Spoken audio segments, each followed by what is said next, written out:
What up, y'all? This is your boy, Mr. Downtown Ray Melo, and you're listening to the Entertainment Report on iHeartRadio, live from Dubai for Friday, January 29th, 2016, delivering some major stories and trends going on in the world of entertainment and beyond. You can follow the show on Facebook, Twitter, or Instagram, facebook.com/The Entertainment Report with Ray Melo, that's RAYMELO, on Twitter at The Enter Report, or on Instagram at The Entertainment Report. You can listen to the show anytime you want on iHeartRadio. Just go to iHeart.com or your iHeart phone app, search for the Entertainment Report, and it'll take you to the page. President Barack Obama weighed in on Hollywood's ongoing Academy Award controversy, saying the debate of its lack of diversity is, quote, an expression of this broader issue. During an interview with journalist David Ono as part of Live from the White House, Obama addressed increased inclusion in the entertainment industry would make for better output overall. The president said, I think that California is an example of an incredible diversity of this country. That's a strength. I think that when everyone's story is told, then that's what makes for better art. He also said it makes for better entertainment. It makes everybody feel part of the American family. So I think as a whole, the industry should do what every other industry should do, which is to look for talent, provide an opportunity to everybody. He continued by saying, and I think the Oscar debate is really just an expression of this broader issue. Are we making sure that everyone is getting a fair shot? Several top Hollywood stars have spoken out against the lack of diversity in this year's list of Oscar nominees. Most recently, actor Matt Damon criticized the Academy, calling it shameful and embarrassing. The Academy of Motion Pictures Arts and Science have pledged to diversify the organization since stars like Jada Pinkett Smith and Will Smith vowed to boycott the award ceremony this year. Damon said of the move, it's a strong first step. This is going to be a very long road, but I'm glad there's at least a first step. And a related story, Whoopi Goldberg, Kevin Hart, and Pharrell Williams were among the first presenters announced Thursday for the upcoming Oscar ceremony. Producers David Hill and Reginald Hudlin also said The Weeknd, Benicio del Toro, Tina Fey, Ryan Gosling, Lady Gaga, Sam Smith, Charlize Theron, and Jacob Tremblay will appear on the telecast, which will be hosted by Chris Rock February 28th on ABC.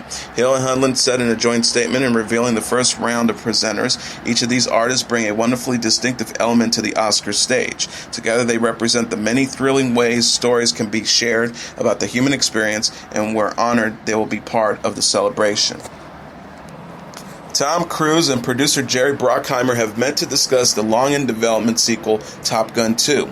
The pair, who helped bring the original hit film to life in 1986, got together in New Orleans, according to Deadline, while Cruise is filming another action sequel, Jack Reacher Never Go Back. The publication also noted an unnamed source as mentioning that the project is, quote, closer to becoming real than it's been in 30 years. Bruckheimer touted the meeting on Twitter Tuesday, exciting fans that more progress was being made on getting Cruise's character Maverick back in the skies for some intense aerial dogfighting. Bruckheimer tweeted alongside a photo of the two smiling, just got back from a weekend in New Orleans to see my old friend at Tom Cruise and discuss a little Top Gun 2. Currently, Top Gun 2 is slated to be scripted by the Jungle Book scribe Justin Marks, with a plot focus on Maverick dealing with the end of the fighter pilot era in the face of drone warfare. The sequel had been discussed within Paramount Pictures since 2010. However, things started to slow down after original director Tony Scott tragically died after committing suicide. Now it seems the film is picking up steam again, with star Val Kilmer revealing on Facebook that he was offered a role back in November. Top Gun was one of the biggest hits of Cruise's career and helped propel his decades-long image as an action movie star. Trolls released a colorful first trailer Thursday.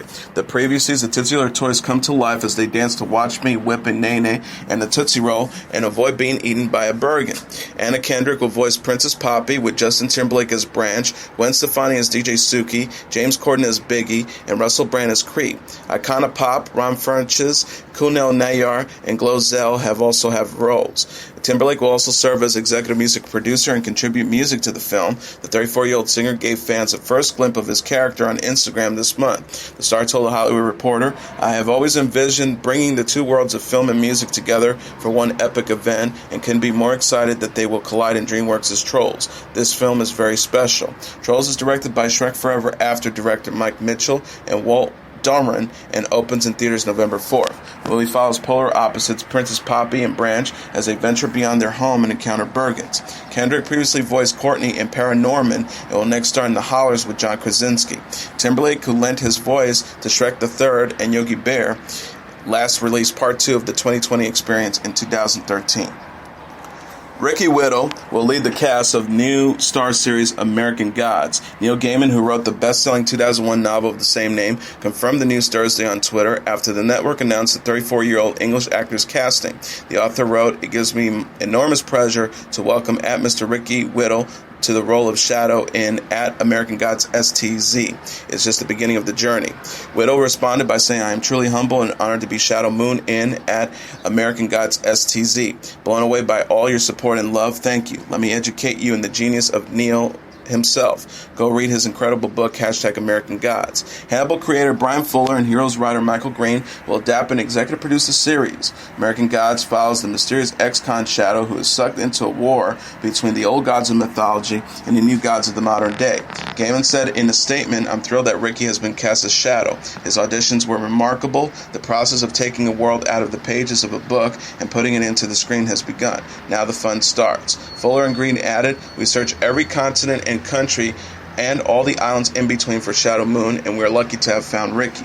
Fans of the novel will find he has every bit of the heart of the character they fell in love with." Gaiman first announced the project in July 2014, saying he can't wait to see the team take on the story. Whittle's best known for playing Daniel on ABC's drama Mistress and portrays Lincoln on the CW series The 100. Michael Douglas is focusing on family now that his relationship with Catherine Zeta-Jones is back on track. The 71-year-old actor discussed his reconciliation with the 46-year-old actress in the February-March issue of ARP magazine. Douglas and Zeta-Jones separated in 2013, but were able to ultimately save their marriage. He said, "It took work on both of our parts. I don't think there's much change on fixing a relationship if one of you is already out of the door. I think we're both mellower and wiser. That comes naturally with time. We count our blessings." He said of growing older, "I mean, you're a fool if you don't get a little more conscious at my age of how you want to spend your days. I'm more motivated, more responsible since my cancer. My younger kids could be my grandchildren. I want to be here for a while." Douglas and Zeta-Jones married in 2000 and share a 15-year-old son Dylan and 12-year-old daughter Caris. The actor is also dad to 37-year-old son Cameron Douglas, who is in prison for a 2010 drug conviction with first wife Deandra Luker. Douglas said, "I'm crazy about her, and yeah, I think every couple has their difficult times. The only problem is we were all in the public eye and it tends to get more exposed than most, but we're back stronger than ever." Douglas last played Hank Pym in Ant-Man and reprised the role in Ant-Man and the Wasp. He will also star in Unlocked with Naomi Rapace, while Zeta-Jones is slated for The Godmother with John Leguizamo and Daddy's Army with Blake Harrison. Filmmaker Asif Kapadia is now on hand as director of Martin Scorsese's produced Rolls-Royce flick Silver Ghost. The movie project, which re-emerged Thursday after several years, will follow the dramatized origin story of the long-established luxury motor company created by Charles Rolls and Henry Royce in the early 20th century. The upcoming film is also produced by Anthony Haas, who in 2012 initially developed it alongside Hollywood filmmaker Richard Attenborough, who died in 2014. Kapadia, who most recently is known for his Amy Winehouse biopic Amy, for which he is nominated for an Academy Award, says he was struck by the influence of Rolls and Royce. He said, "What struck me when I read Silver Ghost was how this true story weaves together the lives of 5 remarkable people that changed the destiny of the Western world, and I am delighted to be working together with the legendary filmmaker Martin Scorsese and Anthony Haas to bring that to the screen."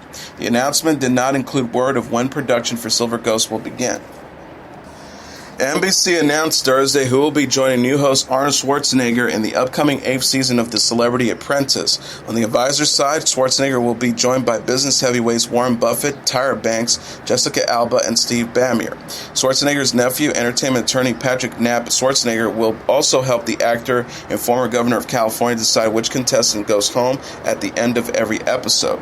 Athletes, musicians, and reality stars make up the 16 contenders vying for the grand prize of $250 $1,000 checks for the charity of their choice, including Layla Ali, Brooke Burke Chevrolet, Eric Dickerson, Boyd George, Matt Eisman, Carrie Keegan, Carson Kressley, Lisa Leslie, John Lovitz, Vince Neal, Nicole Snooki Polizzi, Kylie Richards, Chad Sonnen, Portia Williams, Ricky Williams, and Carney Wilson.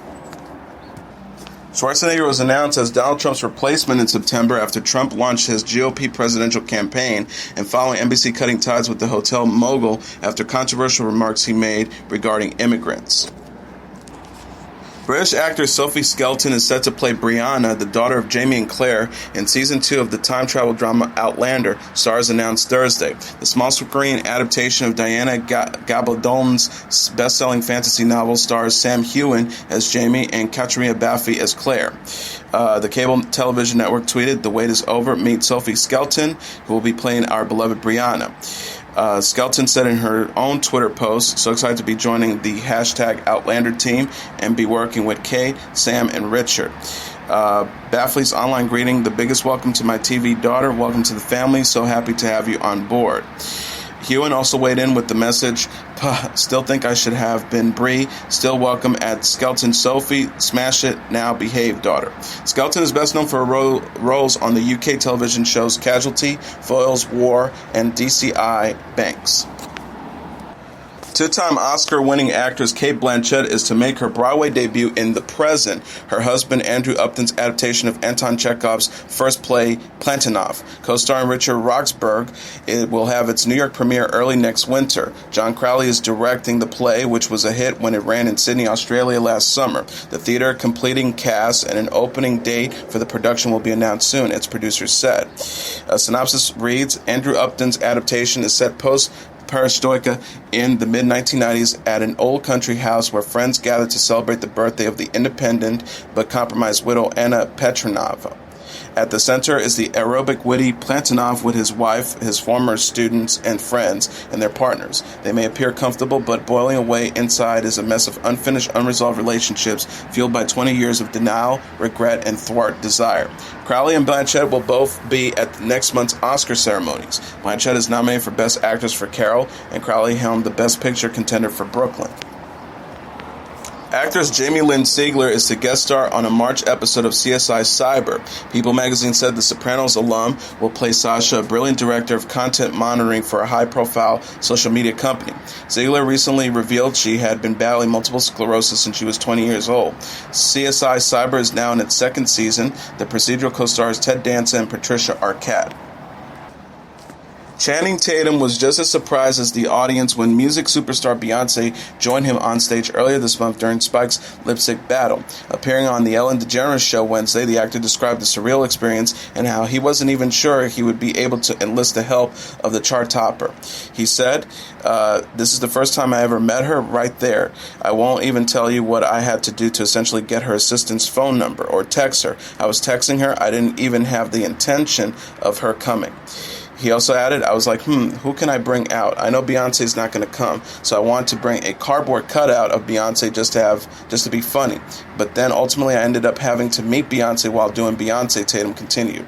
In order to beat his wife, Jenna Dewan Tatum, who kicked things off with the performance of Cold Hearted Snake with singer Paula Abdul, the 35-year-old dressed up as Beyonce for the performance, complete with a strapless black bra and gold choker. Halfway through jamming out to Run the World Girls, Beyonce then joined Tatum on stage. Tatum said, "That was definitely the most terrifying thing I've ever done." Following the internet-breaking performance, Tatum mentioned how his interaction with Beyonce was brief backstage, but that she later got a hold of the Tatum family through text. Tatum said of the text exchange, she was like, "Hey, I would love to meet you guys and hang out when you're not looking like me, like it's so terrifying."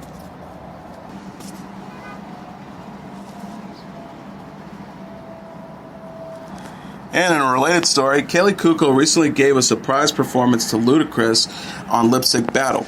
On Thursday's episode, the 30-year-old actress gave an energetic rendition of the 38-year-old rapper's hit Move Bitch, impressing Judge Chrissy Teigen. Cuoco competed against Frozen voice actor Josh Gad, who performed the vinyl song I Touched Myself. Gad, dressed as Donald Trump, made out with the actress's Big Bang Theory co-star Johnny Galecki for the performance. Cuoco and Galecki, who played Penny and Leonard on The Big Bang Theory, dated in secret for 2 years. The pair sparked speculation at the People's Choice Awards this month, but claimed they're not dating despite several cozy photos. Lipstick Battle premiered in April and is inspired by Jimmy Fallon's popular Tonight Show segment of the same name. Tegan and LL Cool J co-host the Spike TV series, which was renewed for a third season last week. Coldplay announced its first U.S. stadium dates as part of It's a Head Full of Dreams tour early Thursday morning.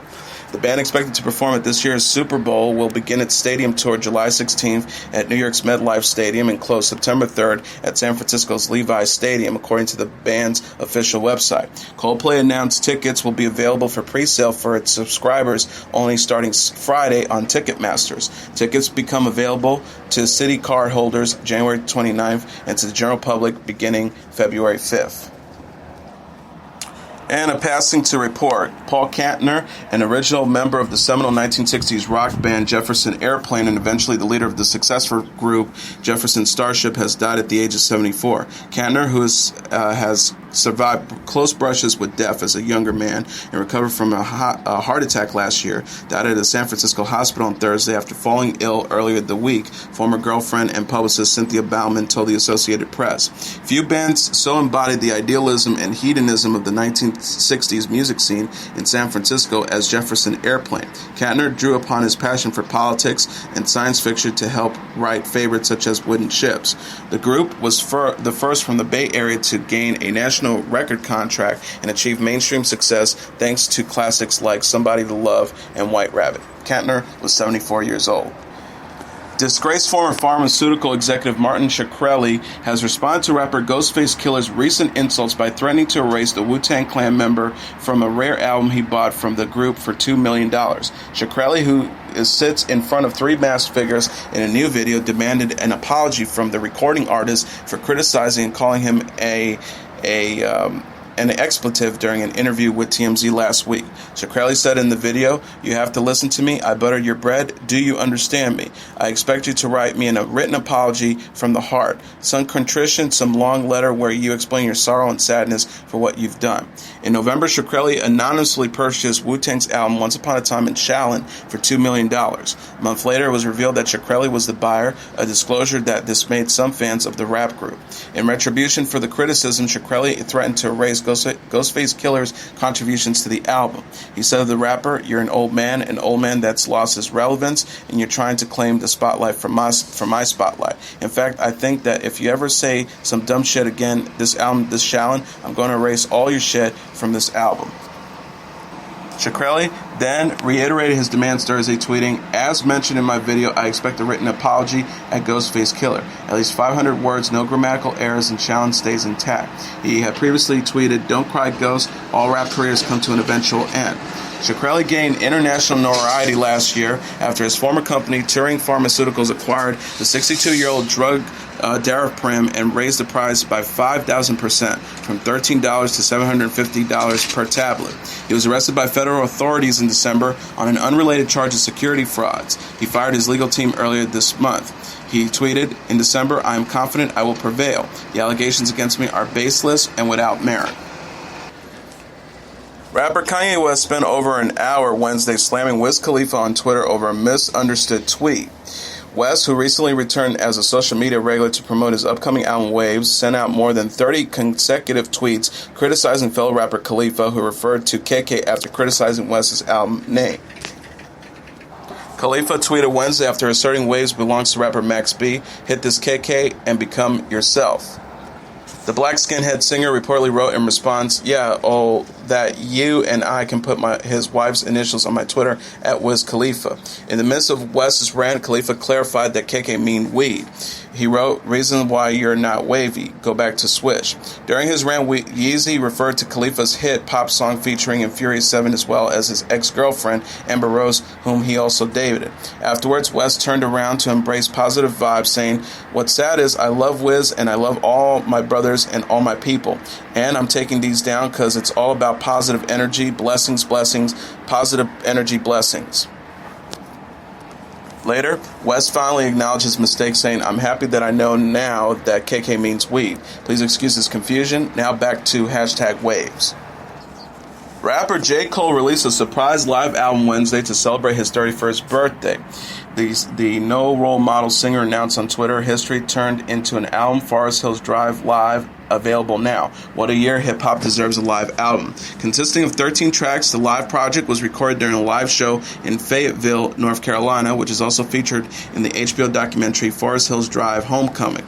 The new album, which was personally gifted to a select few fans before the announcement according to Billboard, includes all the songs from the Grammy-nominated record. 3 of the rapper's prior hits, Lights Please, In the Morning, and Nobody's Perfect, were also included. Jimmy Fallon has continued his series of performing hit songs using everyday items, recently tackling Eco Eco with Sia and Natalie Portman. The trio were joined by The Roots Wednesday during The Tonight Show to perform the 60s classic, with each participant donning wigs to match Sia's signature monochrome hairstyle. The pop star, who was on hand earlier to promote her new upcoming 7th album, This Is Acting, took over singing duties with Fallon, who performed with spoons, and Portman, who added to the beats with wooden blocks. Other everyday items used by The Roots to recreate the melody of the song included a deck of cards, a plastic paint bucket, and a cue ball. Sia stole the show, however, with her signature vocals and oversized white bow placed above her long bangs that covered her face. And now let's take a look at what happened on this date in entertainment history.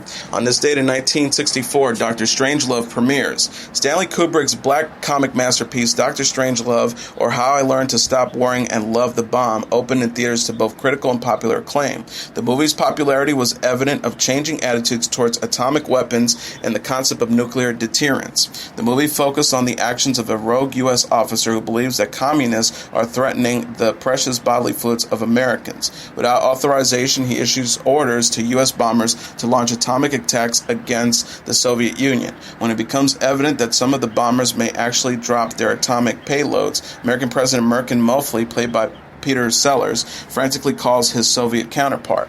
The Russian leader informs Muffley that an atomic attack on the Soviet Union will automatically unleash the terrible doomsday machine, which will snuff out all life on the planet. Muffley's chief foreign public advisor, Dr. Strangelove, reassures the president and chief officials that all is not lost. They can, he possess, survive even the doomsday machine by retreating to deep mine shafts.